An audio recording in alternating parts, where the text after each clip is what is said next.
Bonjour YouTube, c'est un plaisir de vous retrouver aujourd'hui, ça fait super longtemps, j'ai l'impression que j'ai pas fait de vidéo. On se retrouve pour parler de Shingeki. J'ai pas fait de vidéo sur l'épisode précédent, mais je suis tellement en deuil de Sacha, j'ai la haine de cette connasse de Gabi. Mais il faut bien vivre avec, on n'a pas le choix.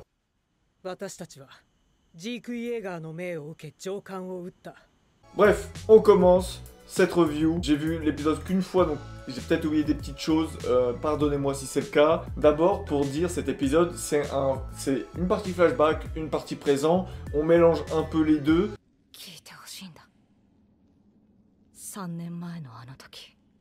Enfin, on a des réponses à nos questions. Enfin, on comprend comment ils ont pu venir en montgolfière, je sais pas quoi. Enfin, voilà pourquoi ils ont cette technologie et tout. On comprend enfin. Moi, quand j'ai vu Eren choper un bateau, faire emprisonner des Eldiens ou des Mars qui viennent du continent, bah, c'est ce que je m'attendais.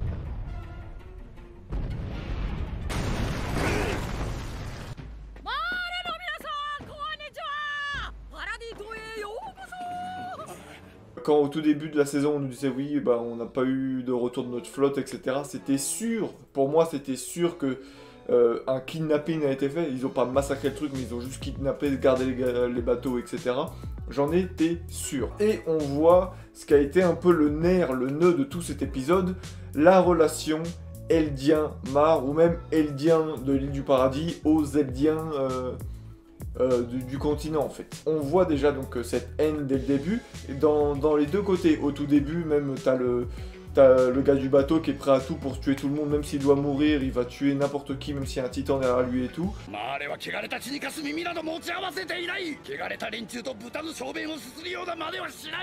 Et aussi on voit quand les Mars du coup sont entre guillemets prisonniers de l'île du Paradis, il y a un mec, le cuisinier, qui se recueille dans un cimetière, et t'as un mec de l'île du Paradis du coup qui lui justement qui l'insulte, qui lui crache dessus.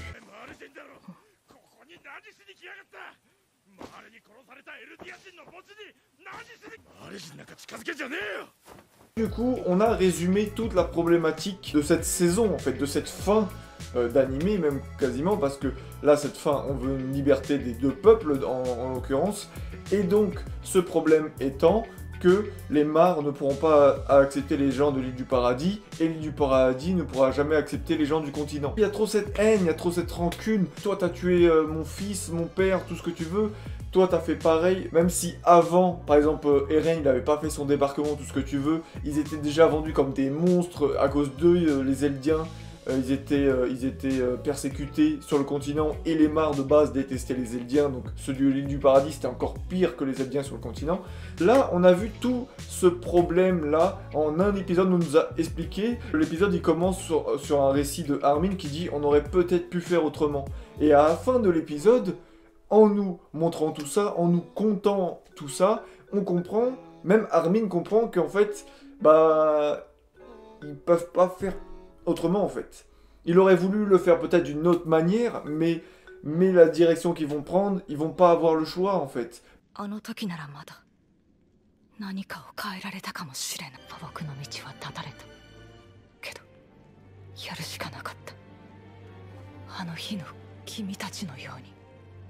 C'est pas possible de dialoguer, et comme ils ont bien dit avec Eren quand ils parlaient que s'entraîner à tirer, ils ont besoin de temps pour que les Mars acceptent et que les Eldiens de l'île du Paradis acceptent aussi, que les deux communautés s'acceptent. Il faut du temps, mais il n'y aura pas de temps si ils se font attaquer ou vice versa en fait. Donc il y a un problème qui louche. Donc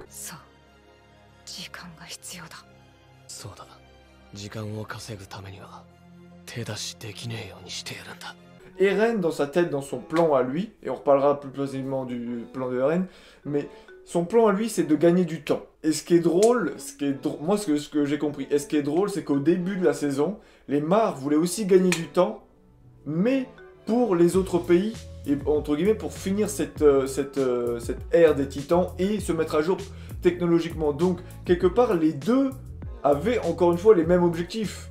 Eren voulait du temps pour que les deux peuples, mais il faut faire la guerre, mais il faut que les deux peuples s'acceptent, se comprennent, etc. Et ça va être le temps avec ça. Et les dirigeants de Mar, ils voulaient du temps pour pouvoir concurrencer les autres pays qui les ont menacés, contre qui ils ont failli perdre la guerre précédente qu'on a vu en début de saison. Ensuite, pour parler plus du plan précisément, on voit donc que le plan de Sieg et de Eren, parce que c'est leur plan à eux deux, c'est de s'associer parce que Sieg il a le sang royal, parce que justement sa mère est d'une issue royale, on a vu ça plus précédemment, et Eren, lui, il a le titan du contrôle, de l'originel en fait.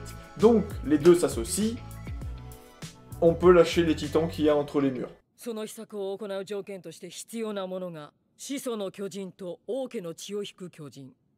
2つが揃えば世界は救われる。壁に潜む幾千万もの巨人で世界を踏み潰す。地ならしの発動条件を。Voilà le plan tout simplement, ils veulent vraiment faire cette prophétie, envoyer les titans, défoncer sur l'île, ils veulent les envoyer. La seule chose qui m'a dérangé, c'est que Eren, il parle de sang de la lignée royale par rapport à Historia, il dit ça, mais comme s'il avait oublié en fait. Alors que moi, dans la saison 3, quand il nous a quittés, oui, certes, il dit oui, je veux pas contraindre Historia, je veux pas que justement on l'utilise en titan ou autre, tout ce que tu veux, mais j'aime pas le fait qu'il se rappelle de ça comme s'il l'avait oublié complètement. Pour moi, ça aurait été plus un secret, et maintenant qu'on le révèle, ils disent « J'assume, ouais, c'est vrai, j'avais dit à Historia, non, je veux pas qu'Historia soit mêlé à ça, du coup, j'ai pas voulu vous le dire et tout. » Mais là, il était là « Ah oui, bah j'avais oublié. » Et après, il dit « Oui, bah j'avais pas parlé de ça avant, parce que je voulais pas que Historia se mêle. » Je sais pas si vous voyez la petite subtilité, c'est que moi, je voulais pas qu'il l'oublie, je voulais qu'il le garde en secret. Et alors que là, vraiment, dans sa réaction et tout, on a l'impression vraiment qu'il se rappelle. Ah oui, c'est vrai, j'avais pensé à ça.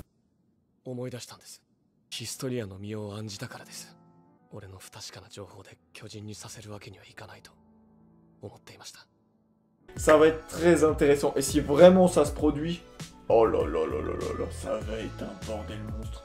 Parce que je sais pas si vous vous rappelez, mais les titans des murs, les murs sont grands, les murs sont hauts. Je disais tout à l'heure qu'on nous emmenait sur le fait que Armin, on a l'impression qu'il comprend pourquoi on a dû faire ce plan. Et comme il dit, maintenant j'ai les mains immaculées de sang, je vais continuer. Et il comprend un peu plus pourquoi son idée de discuter, elle n'aurait pas été valable. Le fait qu'il a remarqué que les Mars et les Eldiens se détestent, ou ceux du continent de l'île du paradis se détestent.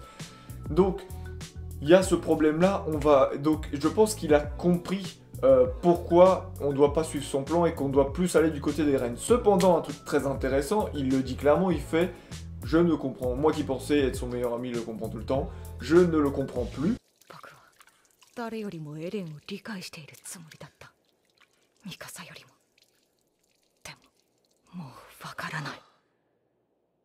Ils nous disent que Armin ne comprend plus Eren, et si je comprends bien, il comprend plus Mikasa non plus, et j'ai l'impression que Mikasa ne comprend plus Eren non plus.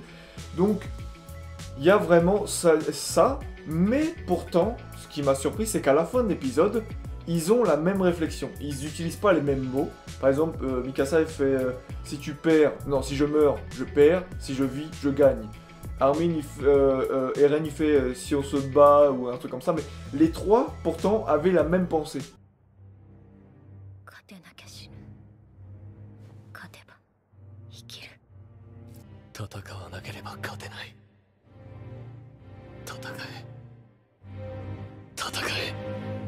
Et ça, j'ai trouvé ça super intéressant parce qu'ils se disent qu'ils se comprennent pas, mais au final, les trois, ils voient la même chose. Sur l'objectif final, sur le fond brut, ils voient la même chose, mais ils n'emploient pas les mêmes mots. Donc ça veut dire que pour moi, ils ont le même objectif, mais chacun le voit de manière différente. Je dois relever sur cette fin d'épisode où on renote le fait de ce côté continent, les Mars et les Eldiens du continent et l'île du paradis. Enfin, ils ont capturé entre guillemets Sieg, le titan bestial, mais ils lui font pas confiance. Du coup, toutes les personnes de l'île du paradis, ils sont obligés ils sont obligés quand on voit Pixis qui arrête les autres parce qu'ils ont trouvé des seringues.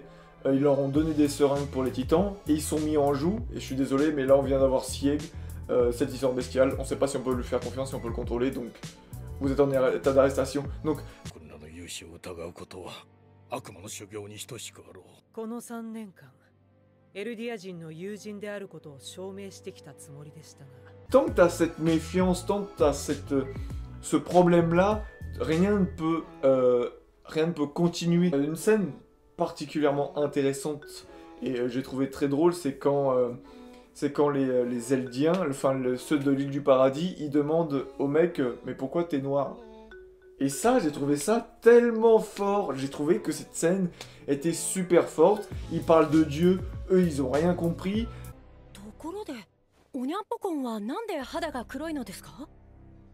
俺たちを作ったやつはこう考えた。いろんなやつがいた方が面白いってな。君たちユミルの民も同じさ。俺たちは求められたから存在する。誰が僕らを作ったの？神だよ。そう考えるやつもいる。考えるだけなら自由だろ。 Enfin, c'était une scène super forte, le fait qu'ils aient enfin la connaissance, le fait qu'on voit les pistolets, on voit qu'il y a des avions, qu'il y a des trains, c'était super intéressant de voir nos personnages qu'on suit depuis le début. On a l'impression que c'est un peu l'ère du Moyen-Âge, etc. Mais non, t'es plus dans l'ère 1800, presque 1900, dans la réalité de la chose. Tu te dis... Et là, tu les vois rattraper tout ça, qui sont ébahis par ça. Même la cuisine, rien qu'on parlait tout à l'heure, la cuisine. Quand tu vois Sacha qui dévore la cuisine et comment il s'appelle, du cuisinier, et que même le cuisinier est touché par ça, et c'est comme ça qu'ils ont appris à s'apprécier entre eux. C'était super bien raconté, tu te prends au jeu. でも海の向こうにいる人たちは敵だけじゃなかった。そして世界はずっと複雑で知らないことだらけだった。 Là, encore une fois, on est encore perdu. On est encore perdu parce que maintenant, on voit bien qu'il y a des marques qui sont gentils. Et il le dit, Armin, dans l'épisode. On voit bien qu'en fait, on pensait que c'était tous des fils d'eux. Et on est à l'image du cuisinier qui se recueille sur la tombe de Sacha, qui propose à ses parents de venir dans son restaurant de manger. Voilà, on voit qu'il y a un côté, ce minimum d'espoir. Et cette chose, pourquoi ils veulent se battre, en fait, les personnes les plus sensées, que ce soit Jean, que ce soit Armin. Alors que Eren, on a plus le doute de savoir si c'est pas la vengeance pure, par exemple. Sieg, on sait pas si c'est la vengeance pure. Je terminerai cette review par quelque chose dans ma précédente review que j'avais dit, que Sieg, il fait ça pour la race des Eldiens. Il s'en bat les couilles de la patrie, il a pas une notion de pays, il a une notion de race plus, pardon. Et donc, il est sur les Eldiens. Et ici, il s'associe avec les du paradis, c'est parce que eux aussi sont Eldiens et ils veulent la liberté de son peuple. Alors, il y aura des coups fourrés, c'est sûr, hein. Ça c'est sûr et certain. Du bluff ou non, on sait pas, des trahisons, ça va être sûr. Mais en tout cas, il cherche absolument que les Eldiens aient de la liberté en fait, et qu'ils soient un peu plus reconnus, et donc il fait ça pour son peuple. Mais à contrario, quand tu vois à la fin Falco, et surtout Gabi avec sa haine, et je suis là, Inch'Allah tu meurs, Inch'Allah tu meurs toi, même si j'y crois pas, mais... Donc voilà, c'est un peu pour eux aussi qu'il le fait, pour ses descendants, pour tous ses amis, tous ses Eldiens, c'est les seules personnes avec qui il est égaux, parce que tous les autres le traitent comme un moins que rien, donc... Il fait ça pour eux. Donc ça va être très intéressant. La suite va être très intéressante. Ça promet. Franchement, ça promet. Et si, mais je suis un ouf. En plus, ça va être la vidéo, le truc de la vidéo. Je suis un ouf, j'en parle pas. Annie, elle va revenir. J'ai tellement hâte. Et c'était sûr que c'était Armin qui parlait à Annie parce que il y a les souvenirs de Bertholdt. Et je pense que par les souvenirs de Bertholdt, Armin est aussi amoureux de Annie, ou il fait ça pour Bertholdt. Et il va y avoir une relation avec Annie. Mais en tout cas, c'était super intéressant. Et j'avais deviné depuis le début que c'était Annie qui parlait parce que par rapport à ce qu'il avait dans la main et tout. J'espère qu'ils vont trouver un moyen de l'enlever. J'ai hâte de la revoir arriver. Elle va arriver telle une personne après un coma de 10 ans. Et ça va lui faire tout drôle. Mais est-ce qu'elle a vieilli ou est-ce qu'elle sera jeune? Ça sera drôle aussi. Bref, en tout cas, j'ai hâte de voir la suite. J'ai hâte de voir Annie sortir. J'ai hâte de voir tous les coups fourrés qu'il va y avoir. C'était un très bon épisode.